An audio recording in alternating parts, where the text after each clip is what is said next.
Well, it's that time again where I have to review every single game that I played in every single month. Now, this month we're going to go with April this time, and a total of 6 games, and those were Bioshock Infinite, Tales from the Borderlands, The Silver Case, Mechanica, Resident Evil 7, and Enter the Gungeon.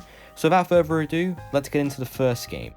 So first up we have Bioshock Infinite, and to be honest I didn't really know how you could top the original Bioshock.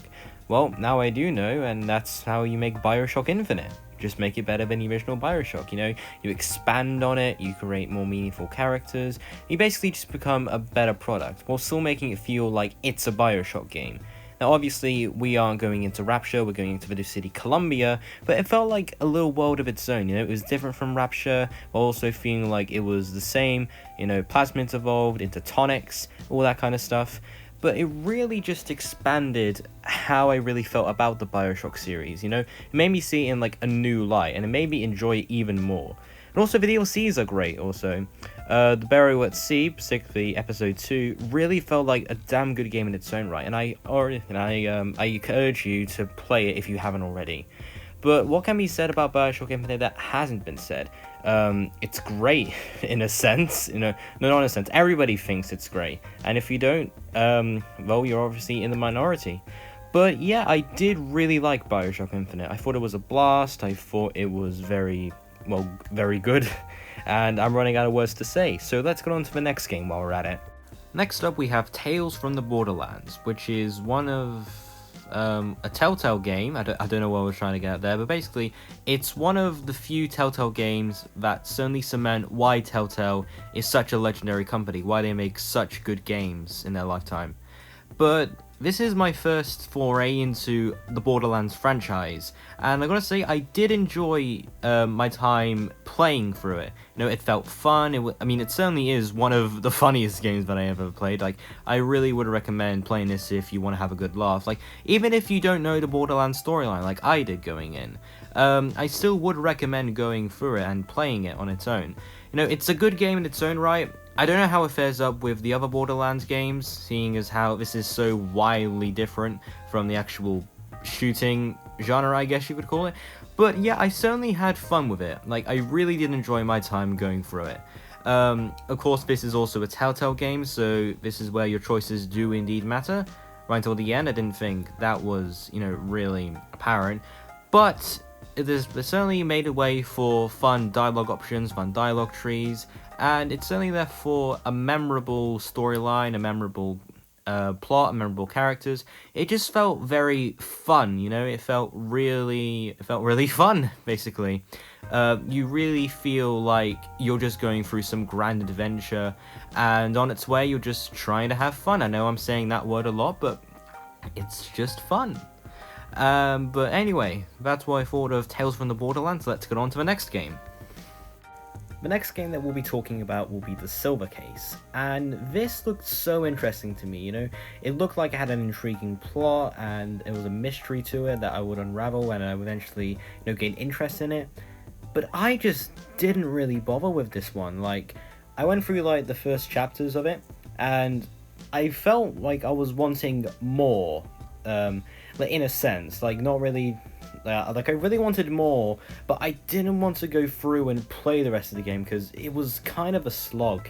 The controls to you aren't really, explained that clearly, so you're gonna have to figure it out along as you go. Once you get it, it is quite easy, but the controls are really a hamper as well. And one interesting thing about it is that the game is divided into 2 stories, and one of the stories, the placebo one, I think it's called the placebo storyline, that is one of the worst experiences I've ever been through. It's just very repetitive, and I did not feel like going through it again. It felt bad. Every time I would go into it, I was just like, oh god, I'm gonna have to do this again. I did like the other storyline, but the placebo storyline I did not like. But that being said, there have been times where I want to play it, but I just hadn't really bothered through it because, I'm going to get those experiences up and again, I'm going to feel them again. But I don't think this is really a review because I haven't judged it fully as a game, haven't completed it to the end. So I don't know how it goes in the end. Might be better, might be worse for all I know. But yeah, that's my thought on The Silver Case. If you like it, good on you. but I didn't really like it that much. So let's get on to the next review. The next game that we'll be talking about is Mechanika. And this is such an odd little game to me. Like, it's really odd, but I still love it at the same time. It's a little point-and-click adventure game where you play as Nika, basically a girl who is fed up with the world and thinks everything is shit.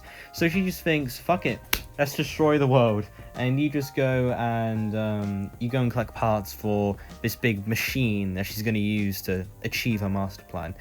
And as I said before, this is just so weird, and I love it at the same time. Like, it really blends the line between things that are taboo, and also it juggles with black comedy a lot, and this makes it very unique from other games. And basically what I'm trying to get at is, in this game, the world is shit, but it's presented in such a cutesy little way that I just can't help but love it. It has its own unique charm.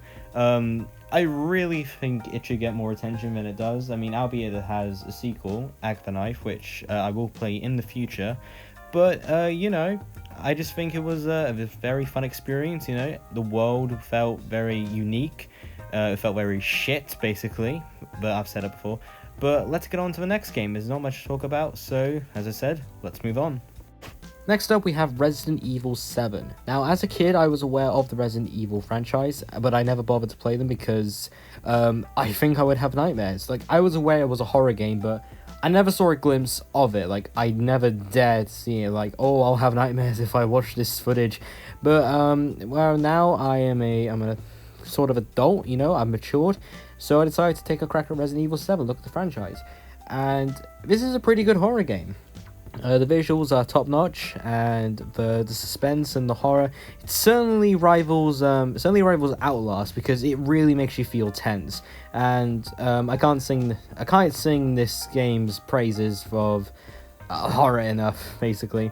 I don't know how it fares up with the other Resident Evil games since I haven't played those, but what I do know is that I think it is well liked in the series. Like in the fan base or something.